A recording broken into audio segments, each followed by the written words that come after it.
guys, welcome to back our channel in new latest topics. ನಾನು ಈ ದಿನ B ಕಾಮ್ನ 3rd ಸೆಮಿಸ್ಟರ್ನ ವಿದ್ಯಾರ್ಥಿಗಳಿಗೆ ಬಿ ಕಾಮ್ಗೆ ಅಂತ ಹೇಳಿ ಇಲ್ಲಿ ಬಿ ಎ ಇದೆಯಲ್ಲಪ್ಪ ಅಂತ ಹೇಳ್ತಾ ಇದ್ದೀರಾ.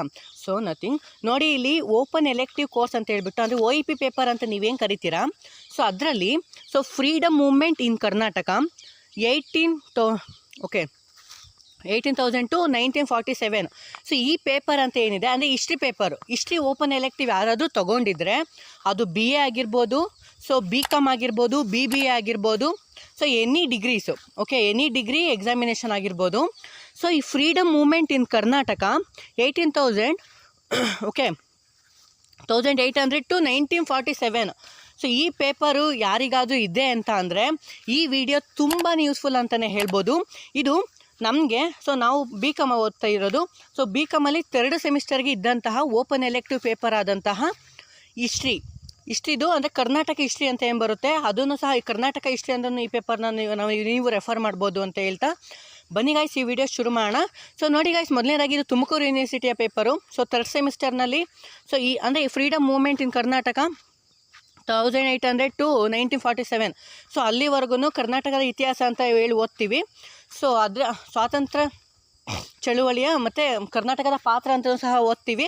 ಈ ರೀತಿ ಇದೆ. ಈ ವಿಡಿಯೋ ಇಷ್ಟ ಆದರೆ ಒಂದು ಲೈಕ್ ಮಾಡಿ, ನಮ್ಮ ಚಾನಲ್ ಸಬ್ಸ್ಕ್ರೈಬ್ ಮಾಡ್ಕೊಂಡು ತಪ್ಪದೇ ಸಬ್ಸ್ಕ್ರೈಬ್ ಮಾಡ್ಕೊಳ್ಳಿ. ನಿಮ್ಗೆ ಗೊತ್ತಿರ್ಬೋದು ಬಿ ಕಾಮ್ಗೆ ಆಗಿರ್ಬೋದು, ಎಕ್ಸ್ಪೆಷಲಿ ಬಿ ಕಾಮ್ಗೆ ಆಗಿರ್ಬೋದು, ನೋಟ್ಸು ಆಲ್ಮೋಸ್ಟ್ ಸ್ಟಡಿ ಮೆಟೀರಿಯಲ್ಸ್ ಎಲ್ಲನೂ ಶೇರ್ ಮಾಡ್ತಾ ಇರ್ತೀನಿ. ನಿಮ್ಗೆ ಯೂಸ್ಫುಲ್ ಆಗಿರೋ ಕಂಟೆಂಟ್ ಸಿಗ್ತಾ ಇರುತ್ತೆ. ಈ ವಿಡಿಯೋ ಇಷ್ಟ ಆದರೆ ಒಂದು ಲೈಕ್ ಮಾಡಿ, ನಿಮ್ಮ ಫ್ರೆಂಡ್ಗಳಿಗೆ ಶೇರ್ ಮಾಡಿ ಅಂತ ಹೇಳ್ತಾ ಬನ್ನಿ ಗೈಸ್. ಮೊದಲನೇದಾಗಿ ಏನೆಲ್ಲ ಇದೆ ಮತ್ತು ಚೂಸ್ ಅಪ್ ಆನ್ಸರ್ ಇರುತ್ತೆ 10, ಅವತ್ತಕ್ಕೂ ಸಹ ಆನ್ಸರ್ ಹೇಳ್ತೀನಿ, ಎಲ್ಲೂ ಸ್ಕಿಪ್ ಮಾಡೋಕ್ಕೆ ಹೋಗಬೇಡಿ. ಈ ವಿಡಿಯೋ ಅಂದರೆ 60 ಮಾರ್ಕ್ಸಿಗೆ ಇರೋದ್ರಿಂದ ಈ ಪೇಪರು ಎಲ್ಲ ಒಂದು paper is A very important ಅಂತಲೇ ಹೇಳ್ಬೋದು. ನೋಡಿ ಗೈಸ್, ಮೊದಲನೇದಾಗಿ freedom movement in Karnataka 1800 to 1947. Fine. ಮೊದಲನೇದಾಗಿ ನಮಗೆ 10 ಮಾರ್ಕ್ಸಿಗೆ 3 ಕ್ವಶನ ಕೊಟ್ಟಿರ್ತಾರೆ. ಅದ್ರಲ್ಲಿ ನಾವು 2 ಕ್ವಶನ್ ಅಟೆಂಡ್ ಮಾಡಬೇಕಾಗಿರುತ್ತೆ. ನಿಮ್ಗೆ ಗೊತ್ತಿರುತ್ತೆ ಹಿಸ್ಟ್ರಿ ಆಲ್ಮೋಸ್ಟ್ ಅಲ್ಲೆಲ್ಲ ತುಂಬ ಚೆನ್ನಾಗಿರುತ್ತೆ, ಓದ್ಕೊಬೋದು.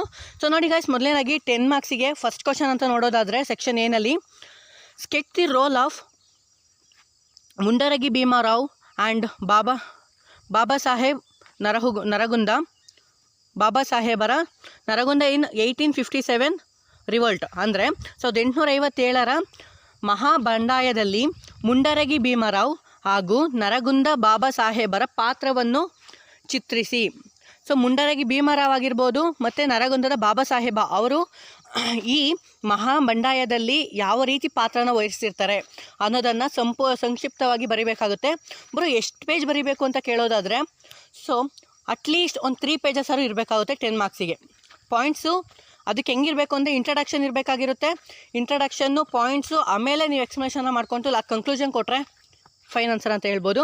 ಇನ್ನು ಅದೇ ರೀತಿ 7ನೇ ಕ್ವಶನ್ ನೋಡಿ, ಕರ್ನಾಟಕದಲ್ಲಿ ಅಸಹಕಾರ ಚಳುವಳಿಯನ್ನು ವಿವರಿಸಿ. ಎಕ್ಸ್ಪ್ಲೇನ್ ನಾನ್ ಕೋಪರೇಷನ್ಸ್ ಮೂವ್ಮೆಂಟ್ ಇನ್ ಕರ್ನಾಟಕ. ಅಂದರೆ ಕರ್ನಾಟಕದಲ್ಲಿ ಯಾವ ರೀತಿ ಅಸಹಕಾರ ಚಳುವಳಿ ಮೂಡ್ತು, ಅಂದರೆ ಅದು ಹೆಂಗೆ ಅಂತ ಅಂದರೆ ಅದು ಯಾವ ರೀತಿ ಹುಡ್ತು, ಯಾವ ರೀತಿ ಇಂಪ್ಲಿಮೆಂಟ್ ಆಯಿತು ಆ್ಯಂಡ್ ಯಾವ ರೀತಿ ಅದನ್ನು ಅಂದರೆ ದಮನ ಮಾಡಿಸಿದ್ರು, ಆ ಥರನ ಬರೀಬೇಕಾಗುತ್ತೆ. ಇನ್ನು ನೆಕ್ಸ್ಟು ಕರ್ನಾಟಕದಲ್ಲಿ ಈಸೂರು ದುರಂತವನ್ನು ವಿವರಿಸಿ. ಅಂದರೆ ಎಕ್ಸ್ಪ್ಲೇನ್ ದ ಈಸೂರು ಟ್ರೆಜಿಡಿ ಇನ್ ಕರ್ನಾಟಕ. ಈಸೂರು ದುರಂತದ ಬಗ್ಗೆ ಸಂಕ್ಷಿಪ್ತವಾಗಿ ಬರೀಬೇಕಾಗುತ್ತೆ. ಇವು 10 ಮಾರ್ಕ್ಸಿಗೆ 3 ಕ್ವಶನ್ ಇದೆ. ಇದರಲ್ಲಿ 2 ಕ್ವಶನ್ 2 ಕ್ವಶನ್ಸ್ನ ನೀವು ಕಂಪಲ್ಸರಿ ಅಟೆಂಡ್ ಮಾಡಲೇಬೇಕು. ಅದೇ ರೀತಿ 5 ಮಾರ್ಕ್ಸಿಗೆ ಸೆಕ್ಷನ್ ಬಿನಲ್ಲಿ ನೀವು ನೋಡ್ಕೊಬೋದು. ನೋಡಿ, ಯಾವುದಾದರೂ 4 ಪ್ರಶ್ನೆಗಳಿಗೆ ಉತ್ತರಿಸಿ. ಓಕೆನಾ? ಎಷ್ಟಿದೆ? 6 ಇದೆ. 6 ಕ್ವಶನಲ್ಲಿ 4 ಕ್ವಶನ್ಗೆ ಆನ್ಸರ್ ಮಾಡಬೇಕು. ಅದ್ರಲ್ಲಿ 5 ಮಾರ್ಕ್ಸಿಗೆ ನೋಡೋದಾದರೆ ಸಂಗೊಳ್ಳಿ ರಾಯಣ್ಣ, ಕಿತ್ತೂರು ರಾಣಿ ಚೆನ್ನಮ್ಮ, ಅಂದರೆ ಅಲಗಲಿಯ ಬೇಡರು, ಅಂದರೆ ಬೇಡರ್ಸ್ ಆಫ್ ಅಲಗಲಿ. ನೆಕ್ಸ್ಟು ಬಾಲಗಂಗಾಧರ್ ತಿಲಕ್, ಹರಿಜನ ಚಳುವಳಿ, ಬೆಳಗಾಂ ಕಾಂಗ್ರೆಸ್ ಅಧಿವೇಶನ. ಇದರಲ್ಲಿ ನಿಮಗೆ ಕನ್ವೀನಿಯೆಂಟಾಗಿ ಆ್ಯಂಡ್ ಯಾವುದು ನಿಮಗೆ ಎಕ್ಸಾಕ್ಟ್ ಆನ್ಸರ್ ಗೊತ್ತಿದೆ, ಮೊದಲು ಅವನ್ನ ಚೂಸ್ ಮಾಡ್ಕೊಂಡು ಬರೀರಿ. ನಿಮಗೆ ಇಷ್ಟು ಈ 5 ಮಾರ್ಕ್ಸಿಗೆ ತುಂಬ ಇಂಟ್ರೆಸ್ಟಿಂಗ್ ಆಗಿದೆ. ನೋಡಿ, ಸಂಗೊಳ್ಳಿ ರಾಯಣ್ಣ, ಕಿತ್ತೂರು ರಾಣಿ ಚೆನ್ನಮ್ಮ ಒಂದೇದಲ್ಲಿ ಬರುತ್ತೆ. ಆಮೇಲೆ ಕಿತ್ತೂರು ಚಳುವಳಿ ಇದೆ. ಅಲಗಲಿಯ ಬೇಡರು, ಬಾಲಗಂಗಾಧರ್ ತಿಲಕ್, ಈ ಹರಿಜನ ಸೇವಾ ಚಳುವಳಿ ಅಂತಲೂ ಸಹ ಕೇಳ್ತಾರೆ. ಹರಿಜನ ಸೇವಾ ಸಂಘ ಅಂತ ಯಾವ ರೀತಿ ಇತ್ತು ಅಂತಲೂ ಸಹ ಕೇಳ್ತಾರೆ. ಇದರಿಂದ ಇದು ತುಂಬಾ ಇಂಪಾರ್ಟೆಂಟು. 5 ಮಾರ್ಕ್ಸಿಗೆ. ಇನ್ನು ಅದೇ ರೀತಿ 2 ಮಾರ್ಕ್ಸಿಗೆ ನೋಡೋದಾದರೆ ಏನೆಲ್ಲ 2 ಮಾರ್ಕ್ಸಿಗೆ ಅಂದರೆ 2 ಮಾರ್ಕ್ಸಿಗೆ ಆಲ್ಮೋಸ್ಟ್ ಎಲ್ಲ ಕ್ವಶನ್ ಆನ್ಸರ್ ಇರುತ್ತೆ. ಸೊ ಇಲ್ಲೇನಿದೆ ಅಂತ ನೋಡಿರಿ, ಬ್ರಿಟಿಷರ ವಿರುದ್ಧ ನಡೆದ 2 ಬಂಡಾಯಗಳನ್ನು ತಿಳಿಸಿ. ಅಂದರೆ ಇದರಲ್ಲಿ 7 ಕ್ವಶನ್ ಇರ್ತವೆ, 5 ಕ್ವಶನ್ ಅಟೆಂಡ್ ಮಾಡಬೇಕಾಗುತ್ತೆ. ಫಸ್ಟ್ನೇ ಕ್ವಶನ್ ಅದರಲ್ಲಿ ಬ್ರಿಟಿಷರ ವಿರುದ್ಧ ನಡೆದ 2 ಬಂಡಾಯಗಳನ್ನು ತಿಳಿಸಿ ಅಂದರೆ ದಂಗೆ.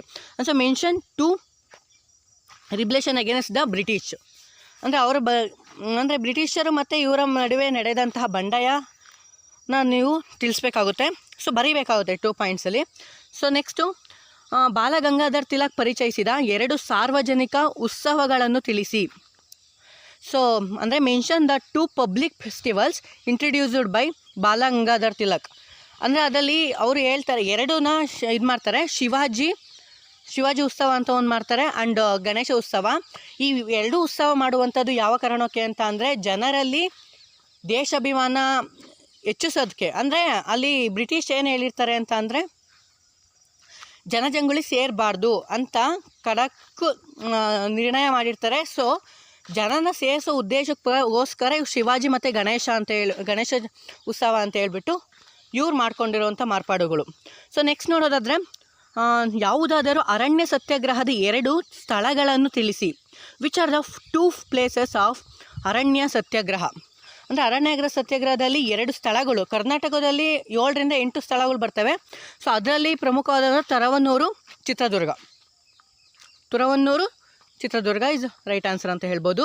ನೆಕ್ಸ್ಟು ನೇಮ್ ಎನಿ 2 ಲೀಡರ್ಸ್ ಅಂದರೆ ಕರ್ನಾಟಕದಲ್ಲಿ ಖಾದಿ ಚಳುವಳಿಯ ಯಾವುದಾದ್ರೂ 2 ನಾಯಕರನ್ನು ಹೆಸರಿಸಿ. Name any 2 leaders of khadi movement in Karnataka. ಅಂದರೆ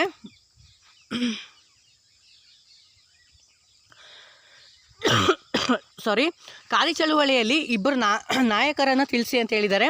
ಅದರಲ್ಲಿ ಎಸ್ ನಿಜಲಿಂಗಪ್ಪ ಬರ್ತಾರೆ, ಗಂಗಾಧರ ದೇಶಪಾಂಡೆ ಅವರೊಬ್ಬರು ಬರ್ತಾರೆ. ಓಕೆ, ಇದು ಆಗಿರುವಂಥದ್ದು. ಇನ್ನು ನೆಕ್ಸ್ಟ್ ಕ್ವಶನ್ ನೋಡೋದಾದರೆ ಕರ್ನಾಟಕದ 2 ಮಹಿಳಾ ಸ್ವಾತಂತ್ರ್ಯ ಹೋರಾಟಗಾರರನ್ನು ಹೆಸರಿಸಿ. ಸೊ ಅಲ್ಲಿ ನೋಡಿ, name any 2 women freedom fighters in Karnataka. ಅಂದರೆ ಬಳ್ಳಾರಿ ಸಿದ್ದಮ್ಮ ಆಗಿರ್ಬೋದು, ಯಶೋಧರಮ್ಮ ಆಗಿರ್ಬೋದು. ಸೊ ಈ ರೀತಿ ತುಂಬ ಜನ ಬರ್ತಾರೆ. ಸೊ ಸಾವಿತ್ರಮ್ಮ ಆಗಿರ್ಬೋದು, ಈ ರೀತಿ ತುಂಬ ಜನ ಬರ್ತಾರೆ, ಅವ್ರನ್ನ ನೇಮ್ ಮೆನ್ಷನ್ ಮಾಡಬೇಕಾಗುತ್ತೆ. ಇನ್ನು ನೆಕ್ಸ್ಟು ನೇಮ್ ಅಂದರೆ ಕರ್ನಾಟಕದ 2 ಸ್ವಾತಂತ್ರ್ಯ ಹೋರಾಟಗಾರರನ್ನು ತಿಳಿಸಿ. Name 2 freedom fighters of Karnataka. ಕರ್ನಾಟಕದಲ್ಲಿ ಎಸ್ ಅರ್ಡೇಕರ್ ಮಂಜಪ್ಪ ಇರ್ತಾರೆ. ಓಕೆ, ಈ ರೀತಿ ಮತ್ತು ನಿಜಲಿಂಗಪ್ಪ ಇವರೆಲ್ಲ ಇರ್ತಾರಲ್ಲ. ಸೊ ಅವ್ರನ್ನೇ ಫ್ರೀಡಮ್ ಫೈಟರ್ಸ್ ಅಂತ ಬರೋದು. ಅಂದರೆ ಏನಿಲ್ಲ ಫ್ರೀಡಮ್ ಮೂಮೆಂಟಲ್ಲಿ ಯಾರೆಲ್ಲ ಪಾಲ್ಗೊಂಡಿರ್ತಾರೆ ಅವ್ರನ್ನ ಸಹ ಬರೋದ್ರು ಆನ್ಸರ್ ಆಗುತ್ತೆ. ಇನ್ನು ನೆಕ್ಸ್ಟ್ ಕ್ವಶನು ಮಹಾತ್ಮ ಗಾಂಧಿ ನಾಯಕತ್ವದ ಯಾವುದಾದ 2 ಚಳುವಳಿಗಳನ್ನು ತಿಳಿಸಿ. Mention any 2 movements led by Mahatma Gandhi. ಅಂದರೆ ಮಹಾತ್ಮ ಗಾಂಧಿ ನಾಯಕತ್ವ ವಹಿಸಿದ್ದು ಯಾವುದಕ್ಕೆ? ಅಸಹಕಾರ ಚಳುವಳಿಗೆ. ಸೊ ಮತ್ತು ಬೆಳಗಾಂ ಕಾಂಗ್ರೆಸ್ ಅಧಿವೇಶನ, ಅದಕ್ಕೂ ಸಹ ತಮ್ಮ ನಾಯಕತ್ವನ ವಹಿಸಿರ್ತಾರೆ. ಸೊ ಅದನ್ನು ಸಹ ಬರೀಬೇಕಾಗುತ್ತೆ. ನೆಕ್ಸ್ಟ್ ಲಾಸ್ಟ್ ಕ್ವಶನ್ 2 ಮಾರ್ಕ್ಸಲ್ಲಿ ಪೂನಾ ಒಪ್ಪಂದಕ್ಕೆ ಸಹಿ ಹಾಕಿದ 2 ನಾಯಕರನ್ನು ಹೆಸರಿಸಿ. Name the 2 leaders who signed Poona pact. Poona ಒಪ್ಪಂದ ಯಾರ್ಯಾರ ಮಧ್ಯೆ ನಡೆಯುತ್ತೆ ನಿಮ್ಗೆ ಗೊತ್ತಿರ್ಬೋದು. ಗಾಂಧೀಜಿ ಮತ್ತು ಬಾಬಾ ಸಾಹೇಬ್ ಅಂಬೇಡ್ಕರ್ ಇವ್ರ ಮಧ್ಯೆ ದುಂಡುಮೇಳ ಸಮ್ಮೇಳನದಲ್ಲಿ ಇದಾದಾಗ ಅವ್ರ ಮಧ್ಯೆ ಕಿರಿಕಿರಿ ಉಂಟಾದಾಗ ಒಂದು ಒಪ್ಪಂದನ ಮಾಡ್ಕೋತಾರೆ, ಅದೇ ಪೂನಾ ಒಪ್ಪಂದ. ಸೊ ನಿಮ್ಗೆ ಗೊತ್ತಿರ್ಬೋದು. ಇನ್ನು ಸೆಕ್ಷನ್ ಡಿನಲ್ಲಿ 10 ಕ್ವಶನ್ ಇರ್ತವೆ. Choose up is a right answer. Correct 10 ಕ್ವಶನ್ನ ಮಾಡಿದ್ರೆ 10 ಮಾರ್ಕ್ಸ್ ಸಿಗುತ್ತೆ. ಸೊ ಅವಕ್ಕೆ ಒಂದೊಂದನ್ನು ತಿಳಿಸ್ಕೊತ ಹೋಗ್ತೀನಿ. ಇಲ್ಲಿ ನೋಡಿ, ಕ್ವಶನ್ನು 2ರಲ್ಲೂ ಹೇಳ್ತೀನಿ, ಕನ್ನಡ ಮತ್ತು ಇಂಗ್ಲೀಷಲ್ಲಿ. ಆ್ಯಂಡ್ ಆನ್ಸರ್ ಮಾತ್ರ ಕನ್ನಡದಲ್ಲಿ ಹೇಳಿ, ಲಾಸ್ಟಕ್ಕೆ ಯಾವುದು ಆನ್ಸರ್ ಆಗಿರುತ್ತೋ ಅದನ್ನು ಮಾತ್ರ ಇಂಗ್ಲೀಷಲ್ಲಿ ಹೇಳ್ತೀನಿ. Okay fine. ನೋಡಿ, ಫಸ್ಟ್ ಕ್ವಶನ್ನು MCQಲಿ ಬ್ರಿಟಿಷರ ಶಸ್ತ್ರಾಸ್ತ್ರ ಕಾಯಿದೆಯನ್ನು ವಿರೋಧಿಸಿದವರು ಯಾರು? ಫಸ್ಟ್ ಆಪ್ಷನ್ ಅಲಗಲಿಯ ಬೇಡರು, ಬಿ ಮುಂಡರಗಿ ಭೀಮರಾವು, 3ನೇ ಆಪ್ಷನ್ ವೆಂಕಟನಾಯಕ, 4ನೇ ಆಪ್ಷನ್ನು ದೇಶಮುಖ. ಸೊ ಇದನ್ನು ಅಂದರೆ who opposite the British arms act, ಅಂದರೆ ಬ್ರಿಟಿಷ ಸಶಸ್ತ್ರ ಕಾಯ್ದೆಯನ್ನು ವಿರೋಧಿಸಿದವರು ಯಾರು ಅಂತ ಅಂದರೆ ಎ ಆನ್ಸರ್ ಏನಿದೆ ಅಲಗಲಿಯ ಬೇಡರು. ಇನ್ನು ನೆಕ್ಸ್ಟ್ ಕ್ವಶನ್ ನೋಡೋದಾದರೆ ಸುರಪುರ ಸಂಸ್ಥಾನದ ದೊರೆ ಯಾರು? Who was the ruler of Surapura Kingdom? ನೋಡಿ, ಫಸ್ಟ್ ಆಪ್ಷನ್ನು ಮದಕರಿ ನಾಯಕ, 2ನೇ ಆಪ್ಷನ್ನು ವೆಂಕಟನಾಯಕ.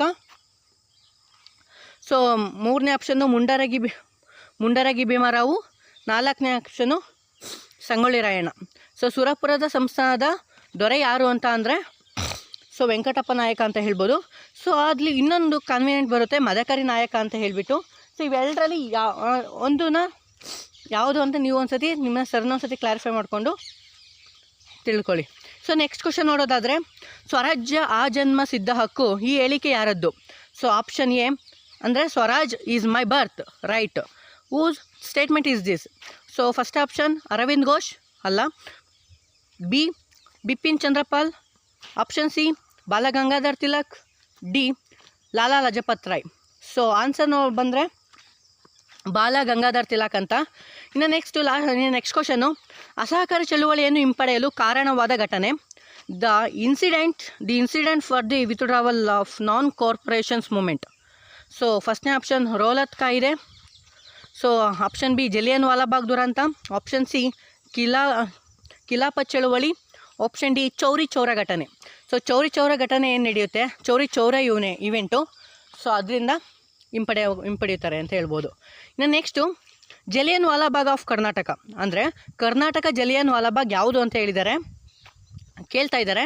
ಸೊ ಅದರಲ್ಲಿ ನೋಡೋದಾದರೆ ಫಸ್ಟ್ನೇ option Vidurashwatha, second option Shivapura, option C Belgaum, option D Ankola. ಇದಕ್ಕೆ ಆನ್ಸರ್ ಅಂತ ನೋಡಿದ್ರೆ ವಿದುರಾಶ್ವತ್ಥ. ಕರ್ನಾಟಕದ ಜಲಿಯನ್ ವಾಲಾಬಾಗ್ ಅಂತ ಕರೆಯೋದು ವಿದುರಾಶ್ವತ್ಥನ. ಇನ್ನು ನೆಕ್ಸ್ಟ್ ಕ್ವಶನು ಕರ್ನಾಟಕದ ಗಾಂಧಿ ಯಾರು? ಓಕೆನಾ, ಅಂದರೆ ಕರ್ನಾಟಕದ ಗಾಂಧಿ ಯಾರು ಅಂದರೆ who is the Gandhi of Karnataka?